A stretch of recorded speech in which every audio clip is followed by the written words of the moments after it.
Conexionistas, una emisión más de nuestra serie de cultura política. Podemos ver ya que está Alejandro en Villa Fisher con nosotros, abogado, académico y periodista. Edgar, ¿cómo estás? Transmitiendo desde la Ciudad de México ahora, ¿no? Así es, de viaje, o haciendo una gira turística de trabajo, pues de turística no tiene nada, pero bueno, No hay mucho que ver allá donde hay mucho estás. que ver, ciertamente. Pues bueno, como ya hemos dicho, siempre hay temas que comentar y me parece que en temas de cultura política, esta semana que ocurrió y en concreto estos últimos días, ha habido unos eventos que sin duda están cambiando o están proponiendo un cambio importante en la agenda en cómo habíamos visto que ciertos actores de la arena social y de la arena política se habían manifestado y parece ser que hoy hay una ruptura, hay una invitación a un comportamiento distinto.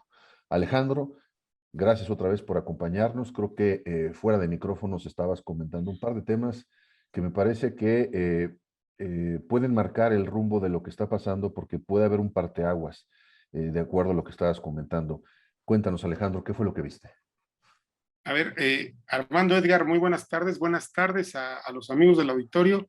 Eh, a ver, tocaría dos temas básicamente. El primero, este lamentabilísimo asesinato de tres personas en la Tarahumara, dos jesuitas y un guía de turista, perpetrado, vamos, por un conocido integrante del crimen organizado en la zona. Me parece que no revela nada nuevo, nada que no supiéramos, que tenemos una crisis gravísima de seguridad en prácticamente todas las regiones del país. Y bueno, el gobierno de los Estados Unidos acaba de recetarnos una alerta generalizada, casi generalizada de viaje a prácticamente todas las entidades federativas de México, salvo dos, que están en el sureste y más bien en la península de Yucatán. Y bueno, pues esto que uno quisiera nunca hubiera ocurrido, como muchas otras muertes, eh, pone sobre la mesa algo que el presidente López Obrador y su gobierno se habían empeñado en minimizar: la crisis de seguridad que vive México. Me atrevería a decir, sin tener ningún dato, ninguna encuesta para respaldarlo, pero me atrevería a decir, a partir de mi percepción, que con toda la crisis económica que estamos viviendo, que ya se siente y se siente en prácticamente todos lados, hoy lo que más preocupa a los mexicanos es la pérdida de la relativa seguridad que existía. Está desbordado el fenómeno y esto que ocurrió en la Sierra Tarahumara, en Chihuahua, eh, tiene, tiene implicaciones de carácter social. eh, el Papa Francisco ya se manifestó lamentando la muerte de las tres personas, los dos jesuitas y el seglar que falleció, cosa que se celebra porque no puso por encima a los clérigos del seglar. Ya se han manifestado, el asunto está en los periódicos norteamericanos, evidentemente en la prensa mexicana, y ya obligó a que se manifestara un actor que en mi opinión había estado prácticamente ausente del debate en los últimos 3 años y medio, vamos, en el tiempo que este gobierno lleva en funciones, y me refiero a la Conferencia del Episcopado Mexicano. La otrora poderosa Conferencia del Episcopado Mexicano, digamos, la curia, la crema innata de la política católica mexicana, eh, había estado calladita. No sé si calladita, flojita y cooperando o qué cosa, pero había estado muy callada durante 3 años y medio, en los que, bueno, en México se generaron más o menos, dicen las cifras, de 4 a 5 millones de pobres más. Perdieron su sistema, perdieron su protección en materia de salud más o menos 14 millones de mexicanos.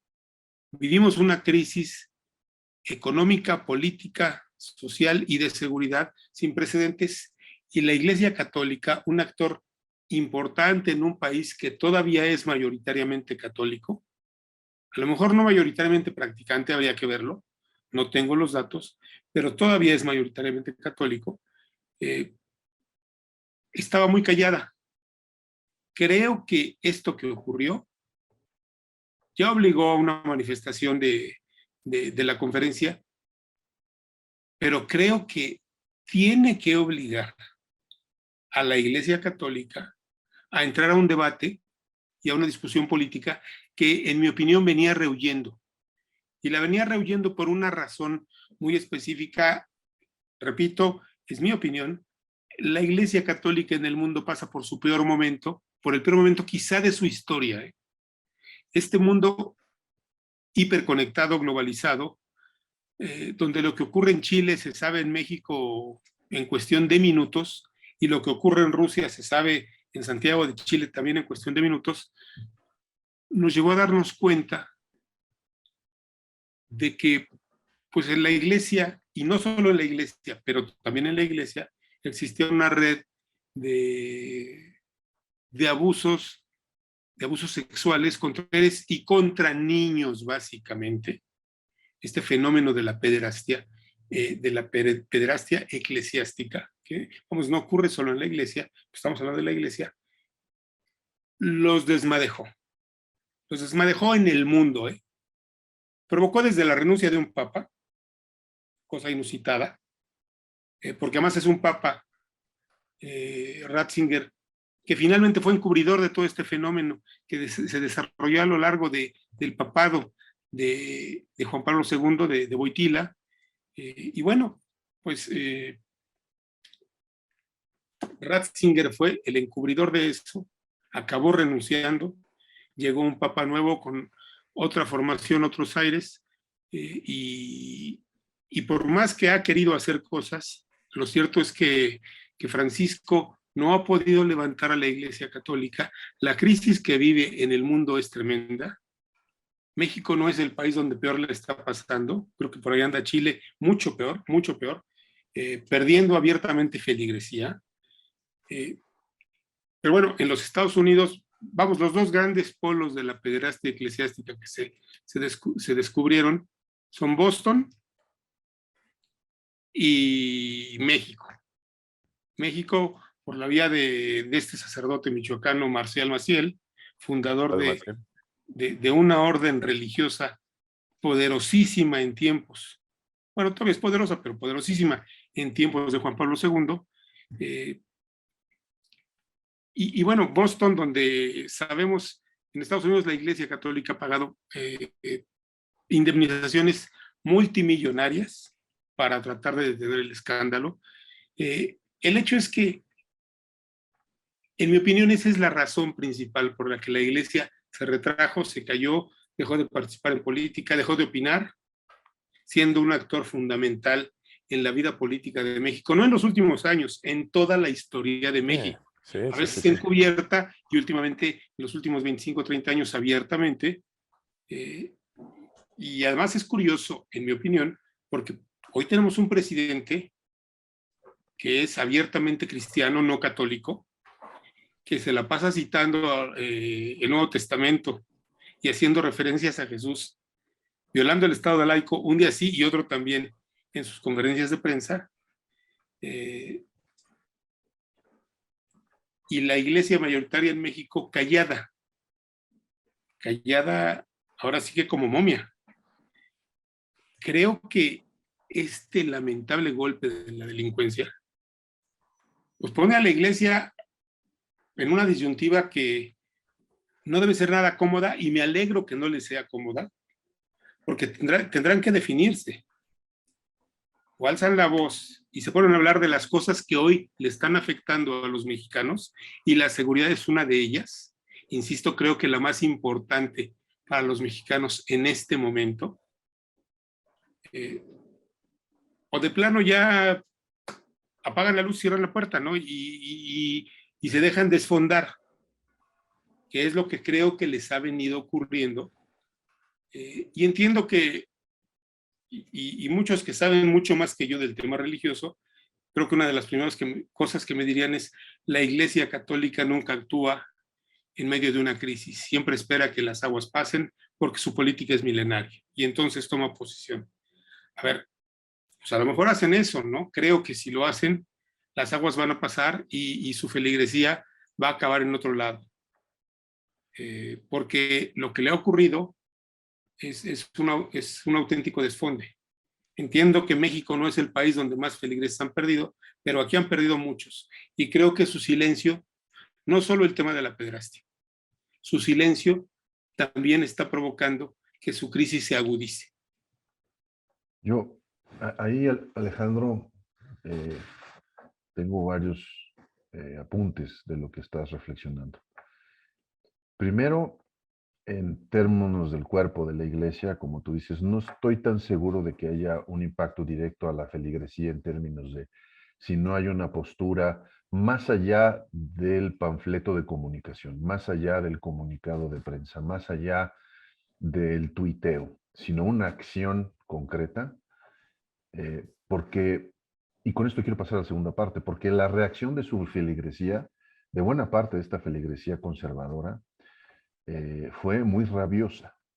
Entonces, creo yo que esto que tú comentas también sirve como una especie de mecanismo disparador para toda esta parte de esta comentocracia que no ha dejado de pensar que su acción política solamente se limita a justo comentar.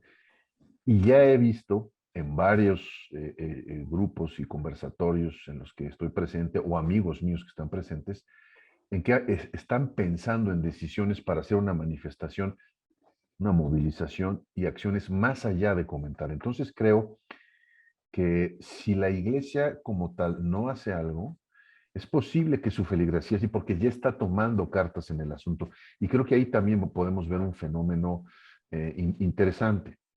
Ahora, por otra parte, atacaron o fallecieron, ¿no? Representantes, y hay que decirlo, de esta parte de la iglesia que se reconoce como la más progresista, Así es. que también había guardado un silencio y que de entrada sus exalumnos y de entrada los miembros cercanos a la comunidad jesuita, que para mi gusto son mucho más proactivos en esta parte de decidir si salía a la calle, ya están en estas conversaciones, ¿no? Romper este silencio, romper esta tranquilidad en la que estaban por disciplina, por los temas que tú ya habías mencionado.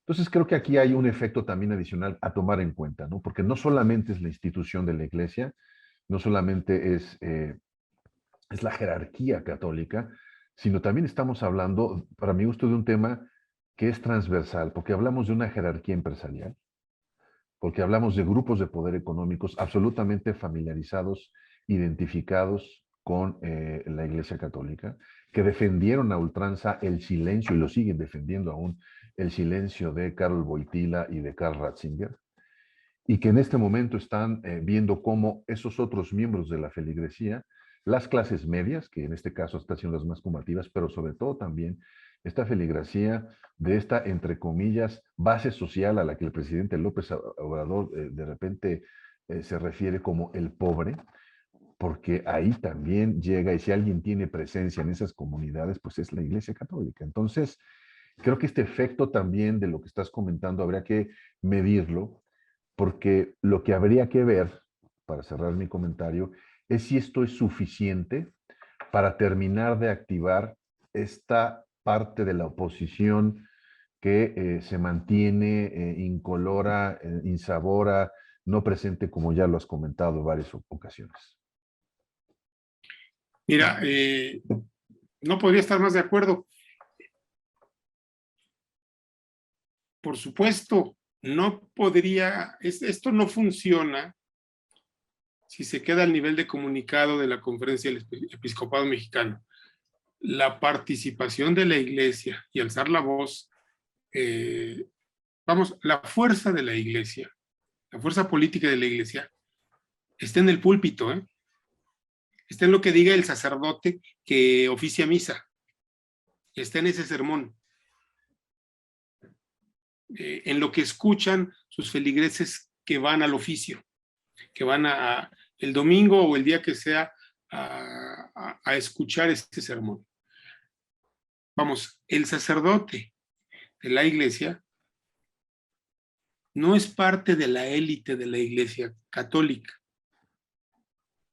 Ese, vamos, insisto, no puede quedarse o no vale de mucho si la acción se queda simplemente en un comunicado y en una condena enérgica de la SEM. Aquí el tema y donde este actor político ausente puede regresar, y bueno, tú ya lo decías, hay grupos de feligreses que ya están trabajando en ello y ya están hablando de tomar la calle, de manifestarse, de protestar. El otro tema es en la posición intermedia, lo que digan los sacerdotes en las homilías. Porque, insisto, a ese es al poder de manifestación o de manipulación, si lo quieren llamar así, al que el político mexicano siempre le temió. Sí. A lo que dijeran los sacerdotes en la homilía. Es Aquellos llamados de los años 80 de algunos sacerdotes en Chihuahua, por cierto, que conoces muy bien. Valientes además. aventurados que decían, muchachos, el cielo es azul, salgamos a votar. Sí. El día de las elecciones. A ver, a eso es a lo que le temían. Y voy a decir una cosa. Seguramente lo va a hacer, pero va a ser muy cuesta arriba para el presidente condenar una acción política de la iglesia cuando él se ha dedicado a explotar símbolos religiosos a lo largo de estos 3 años y medio. Sin embargo, si viene esa acción y si los sacerdotes empiezan a criticar el clima de inseguridad en las homilías y los problemas de carestía y los problemas de la compra de voto, como lo hizo la iglesia en los años 80, empezando por el norte del país, Chihuahua, curiosamente, si se activa eso, y aparte, si los fieles, a ver, tú lo dijiste, Edgar, atacaron al ala más progresista de la iglesia, si es que se puede hablar de progresismo ahí, atacaron al ala más progresista y a la parte de la iglesia que ha tomado una opción preferencial por los pobres. Ah, claro, por supuesto. O sea, sí. Esto se da en la Sierra Tarahumara, una zona pobre. Y ahí está. No es un ataque a una iglesia de Polanco. Esos jesuitas de la Tarahumara son los jesuitas, no voy a decir de la teología de la liberación porque no es así, pero sí son los de la opción preferencial por los pobres. Son los que están trabajando con los indígenas tarahumaras. Son los que están trabajando en comunidades pobres. Y quiero cerrar diciendo otra cosa.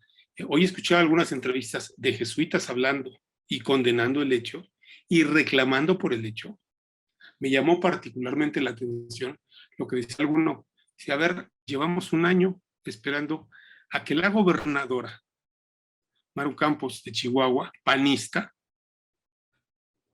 nos haga caso. Tenemos un plan de seguridad, un programa de seguridad, un programa de asistencia social, un programa, no nos hace caso, para la señora no existimos. A ver, este no es un tema que nada más confronte a Morena y el cristianismo del presidente López Obrador, no, a ver, estos sacerdotes jesuitas están cuestionando al gobierno panista de Chihuahua, así como al gobierno federal, a los dos. Creo que puede haber, digo, qué lamentable que tenga que ocurrir algo así, pero creo que podría haber el inicio de algo. Porque efectivamente, insisto, tú lo dijiste ya, tomar la calle y lo que digan en el púlpito, ahí está el peso del catolicismo que hoy había estado callado, escondido, porque su iglesia estaba escondida, y estaba escondida porque está avergonzada. ¿Por qué? Porque exhibieron todas las conductas deleznables que ya conocemos en, pues en la Congregación Mexicana de los Legionarios. No es la única, Sí. no es la única.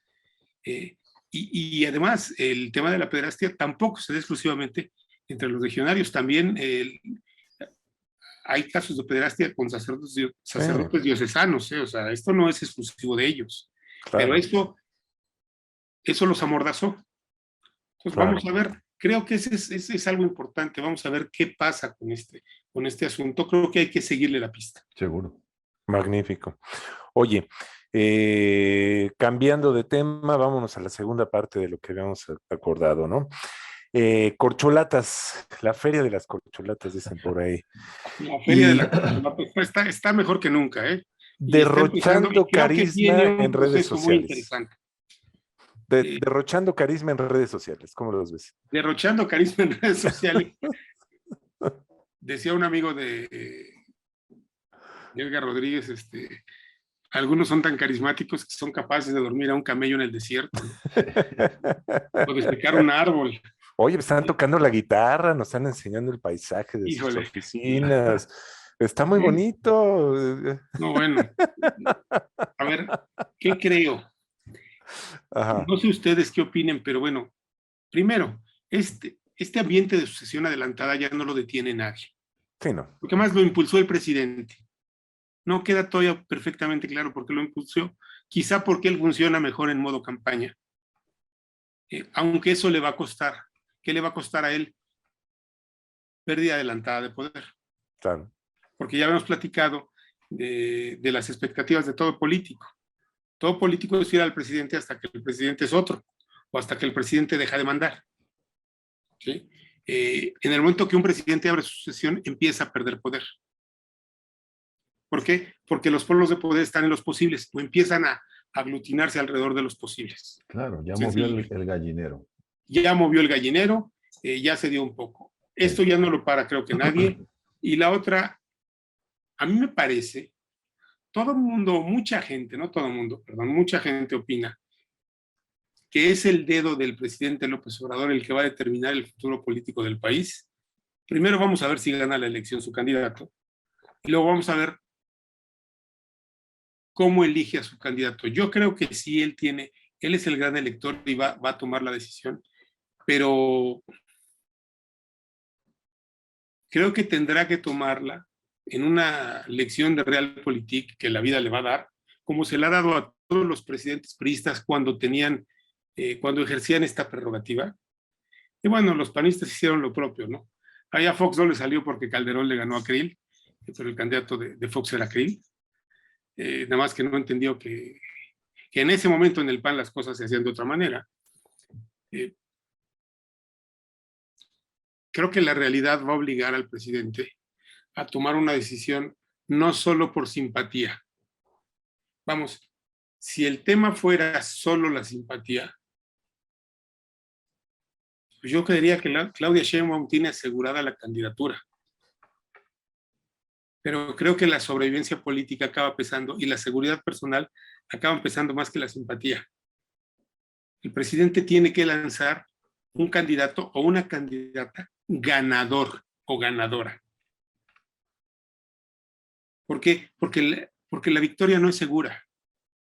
Esta no es la elección de José López Portillo, por más que digamos que no hay oposición. Y por más que la oposición esté desarticulada. Pueden pasar 3 o 4 cositas. Hace un momento hablamos de una. Simplemente, si los católicos, llámales conservadores o no conservadores, progresistas, como quieras, se activan por un tema y se van tras una causa, pueden mover el tablero, pueden moverlo. Sí. Creo que el presidente tendrá que pensar, y que estoy seguro que lo va a hacer, no solo en su simpatía, sino en la seguridad de su legado, y para eso necesita un presidente ganador. Y en su propia seguridad personal también. Claro. Entonces, necesita un candidato, una candidata ganadora. Si Sheinbaum no muestra ser una candidata ganadora, es decir, si auténticamente no logra derrochar carisma en redes sociales, por mucha simpatía, aprecio y confianza que el presidente le tenga, va a ser muy difícil que la haga candidata. Vamos, creo que sería muy difícil que haga candidata o candidato a alguien que no le garantice competitividad mínima. Y yo diría, desde el gobierno buscas más que competitividad mínima. ¿Sí? Entonces, ahí creo que la elección de candidato está abierta. Me parece que Marcelo Ebrard tiene claro que difícilmente va a tener una oportunidad más allá de esta que viene. Creo que también tiene claro que el presidente no lo va a detener ni lo va a disciplinar. Porque una ruptura dentro de Morena haría todavía más frágil a su candidato o candidata. Pues, creo que vamos a ver y estamos empezando a ver un Ebrard hiperactivo. También veremos a un secretario de Gobernación hiperactivo en campaña. Y bueno, Claudia Sheinbaum ya está con todo en campaña. Sí, sí, sí. Creo que la elección del candidato está entre esos tres. El presidente ya lo puso. Pero creo que la decisión está muy lejos de estar tomada. Vamos, la encuesta de Morena creo que sí va a contar, no como contaría cualquier encuesta, pero para que el presidente haga sus números y tome su decisión. Si se equivoca, puede dar al traste con muchas cosas de su proyecto y puede ponerse en riesgo personal él. Entonces, creo que la simpatía no va a ser suficiente, la confianza personal, porque mucha gente dice, es que Ebrard no es del grupo cercano. Y yo estaría de acuerdo en esa valoración. Efectivamente, no es del grupo cercano porque tiene muchos años ahí con López Obrador, tiene demasiados, tantos como Sheinbaum, tantos como ella. Pero a Ebrard siempre se le ha visto diferente. Sin embargo, yo no lo descartaría porque a todo esto que les comentaba, le agregaría una cosa más. Si hay un candidato en Morena que puede arrancarle votos o los candidatos que postule la oposición, se llama Marcelo Ebrard. Si hay un candidato al que los panistas y los priistas lo verían dentro de Morena, lo verían como aceptable, ese es Marcelo Ebrard. Sí. Entonces, creo que la decisión no está tomada. Creo que vamos a ver muchas cosas. Ebrard tiene muchos problemas que resolver, ¿no? Claro. Tiene problemas en la Cancillería, ahí traen problemas absurdos que uno no entiende, como este tema del menaje de las casas de los diplomáticos, que el menaje no aparece. Creo que no va a aparecer, tristemente. Y es un asunto administrativo que tendrían que haber solucionado y ya les creció de más. Pero creo que vamos a ver a un Marcelo Ebrard echando toda la carne al asador. ¿A dónde lo lleve eso? No sé. Y también me parece que el presidente no lo va a detener. No lo va a disciplinar para decirle va a Sheinbaum. Porque Ebrard ya se bajó una vez de la candidatura para dejar pasar a López Obrador. Creo que en su caso esta es su última oportunidad. Y nada más agregaría una cosa. Creo que Ricardo Monreal tiene un pie fuera de Morena, aunque no se va a ir rápido, y va a tratar de ser candidato presidencial por otro partido político. Vamos a ver el tamaño no sé si llamarle boquete o agujero que le haga Ricardo Monreal a Morena.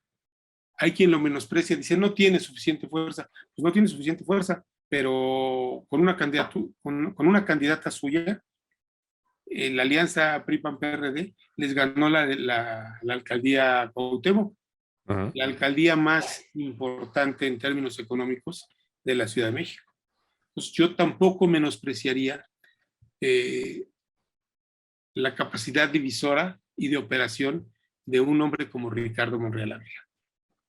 Fíjate que para complementar lo que dices, no solamente estamos viendo, digamos, el brillo autoinducido o inclusive hasta simulado de las corcholatas, sino también que esto ya está organizando grupos económicos y grupos de poder alrededor de estas figuras. O sea, quizás la apreciación que yo tengo en el caso de Ebrard no es que le vaya a quitar muchos votos, lo que sí estoy más cierto porque en ese espacio estoy presente en más conversaciones, es que sí hay grupos de poder que ven mucho más, con mucho mayor satisfacción o beneplácito, la llegada eventual de un Marcelo Ebrard con alguien con el que pueden dialogar, porque Marcelo Ebrard de alguna manera les ofrece una especie de certidumbre o certeza en la conversación que el presidente López Obrador rompió desde el fenómeno del aeropuerto. Entonces, no estoy tan seguro de este arrastre en términos de votos y sobre todo quizás en un segmento de la población en donde candidatos como Ebrard representan justamente este establishment del que todos están en contra, ¿no? De este status quo, pero lo cierto es que él sí puede desequilibrar la balanza de fuerzas de estos grupos de poder económicos que estoy casi seguro ya han estado en contacto con Marcelo para decirle, si vas, te apoyamos. Es decir, esto ya empieza, y en el caso de Claudia, pues el caso de Claudia Sheinbaum yo veo que es más por conveniencia, porque bueno, pues si es el delfín, hay que estar, hay que acordarnos que en el caso de los grupos de poder económicos, ellos juegan a no perder. Entonces, pero una cosa eso significa apoyan a todos. Apoyan a todos, pero... Además que no los apoyan igual. Exacto. Pero ¿dónde va a estar el corazoncito? ¿Dónde va a estar la generosidad, el apoyo? Me parece que en ese aspecto Marcelo Ebrard tiene más cosas que poner en la mesa. Y otra cosa que me parece interesante, que de las cuales se habla muy poco cuando hablamos de los precandidatos. Estos candidatos ya iniciaron, no desde ahorita, yo estoy seguro que desde que el presidente se rumoraba esta posibilidad de abrir ya la carrera de la sucesión, cada uno de estos candidatos tiene sus propios grupos de consultores y sus propias mesas de conversación y sus cuartos, ¿no? De guerra, que están encabezadas por, en algunos casos, grupos de consultores muy poderosos. Grupos de consultores que representan no solamente intereses empresariales, sino intereses extranjeros. Que ellos también ponen en la mesa una red de vínculos para lograr que las cosas sucedan. A mí me cuesta mucho trabajo creer que ellos en estos momentos no están siendo asesorados ya, recibiendo retroalimentaciones, ¿no? Y en algunos casos hasta trabajos hechos de por dónde replantear su propia imagen, ¿no? Digo, o sea, ver lo que las imposibilidades de comunicar y generar empatía en la comunicación de Claudia Sheinbaum, pues es un reto importante, así como hacer parecer a Marcelo Ebrard como alguien cercano, porque siempre se ha planteado como un intelectual, digamos, digno hijo del Colegio de México, en donde mi conversación no es con los mortales.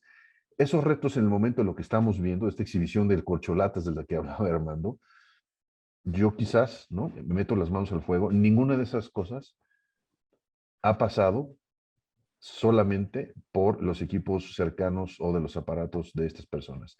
Es decir, ya tienen equipos extendidos trabajando al respecto, lo que significa que hay alguien ya financiando estas cosas, ¿no? En donde valdría la pena darle seguimiento también a esto, y quiénes son los quiénes, porque son estos grupos que no solamente representan, en el caso concreto de estos asesores, ¿no?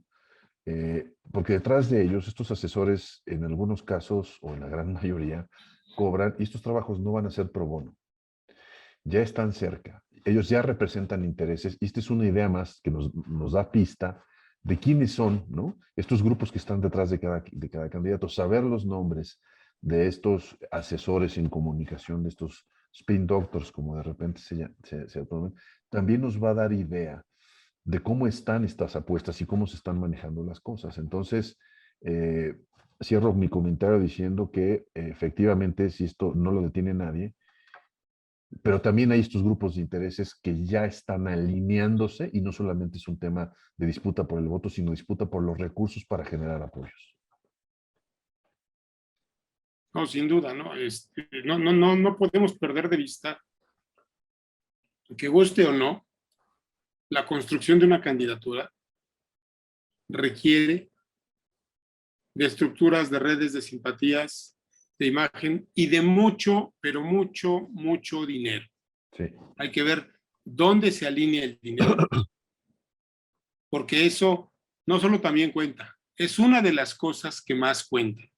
En la política de hoy, en esta democracia occidental, donde la propaganda y la comunicación tienen un papel clave, si no hay dinero estás muerto, ¿eh? O sea, si no hay dinero para financiar una campaña profesional, que no empieza en la campaña, se desarrolla mucho antes, tú lo has dicho, y ya se está desarrollando, no tienes ninguna posibilidad de hacer nada. Correcto. Y ahí, totalmente de acuerdo contigo, ¿no? ¿Dónde se alinean los grupos de interés? Ya sabemos que le van a apostar a todos, pero ¿dónde está el corazón? Es donde estará la generosidad en serio. Uh-huh. Es todo un tema y creo que, insisto, estamos de acuerdo, esto ya arrancó, sí. Esto no se va a detener. El modo campaña parece ser el que le conviene al presidente porque también así es como él luce más y tiene más posibilidades de incidir, pero yo reitero, creo que la sola simpatía del presidente no va a ser suficiente. No. Morena mismo está integrado por muchísimos grupos que también son grupos de interés de otros niveles que están pensando en su futuro político. Perfecto. Para terminar, Alejandro, ¿en qué ponemos nuestra atención en esta semana que viene, que parece que va a estar bastante intensa? ¿Qué es lo que sigue? ¿Qué es lo que tenemos que estar pendientes? Mira, yo creo que la reacción de la Iglesia Católica y ver si eso se convierte, si pasa de un comunicado a una acción más contundente y a una participación más recurrente, a una opinión constante sobre los temas y los problemas que aquejan al país, es algo que tendríamos que seguir. Vamos a ver qué más pasa con este tema. Y bueno, pues cuidado con la economía, ¿no? Esa es la otra. La economía no está bien, no va bien, y no se ve que se vaya a componer, ¿no? Las condiciones estructurales internacionales no son favorables y México no se ayuda mucho, ¿no? México, la verdad es que como gobierno, si la inversión está retraída, México como país, su gobierno, ha hecho todo para que haya menos confianza y menos inversión en México. Eso significa menos empleo, menos capacidad de consumo, menos crecimiento económico. Claro. Muy bien. Ni hablar. Pues estaremos pendientes y pues atentos para la semana que entra a ver qué se nos viene, porque sí empieza a estar muy movido esto y yo creo que nos vamos a echar 2 años así, ¿no? ¿Cómo lo ves, Edgar? Sí, yo creo que la conclusión que me quedo con lo que acabas de decir, Alejandro, y con todo este fenómeno, un poco para conectar los puntos. Este fenómeno de la inseguridad, de la condición económica del país, es que, dado ese escenario, cualquier candidato es vulnerable. Sí. No hay garantías. Claro. Entonces, la vulnerabilidad de los candidatos aumenta y esto me explica con quizás mucho más claridad el por qué la simpatía del presidente no es suficiente. Pues muchas gracias, Alejandro, de nuevo por seguir invitándonos a reflexionar en este tipo de cosas, que hay que hacerlo, porque si no nos hacemos cargo de esta reflexión, difícilmente vamos a poder construir ciudadanía como ya lo hemos venido insistiendo en este espacio. Gracias, Alejandro, y nos seguimos viendo. Edgar, Armando, muchísimas gracias. Gracias a los amigos del auditorio y pues sigamos reflexionando y sigamos con atención lo que ocurre. Magnífico. Rápidamente tu Twitter para seguirte. @envilafisher. Y nosotros somos Conexionistas. Recuerden, nuestro Twitter es Conexionistas MX, igual que nuestro Facebook. Nuestro canal en YouTube es Conexionistas México y nos pueden encontrar en Spotify todos los podcasts de Conexionistas. La música es de Alejandro Saborit. En YouTube lo encuentran como Alejandro Saborit. Y a Sofía Reynoso, quien es el diseño de Conexionistas, la encuentran en Facebook, Sofía Reynoso, diseño gráfico. Nosotros somos Conexionistas. Recuerden seguirnos. Si este programa les gustó, bueno, pues anímenos a hacer más y denle seguir acá abajo, están los botones y nos vemos la próxima. Muchas gracias. Gracias.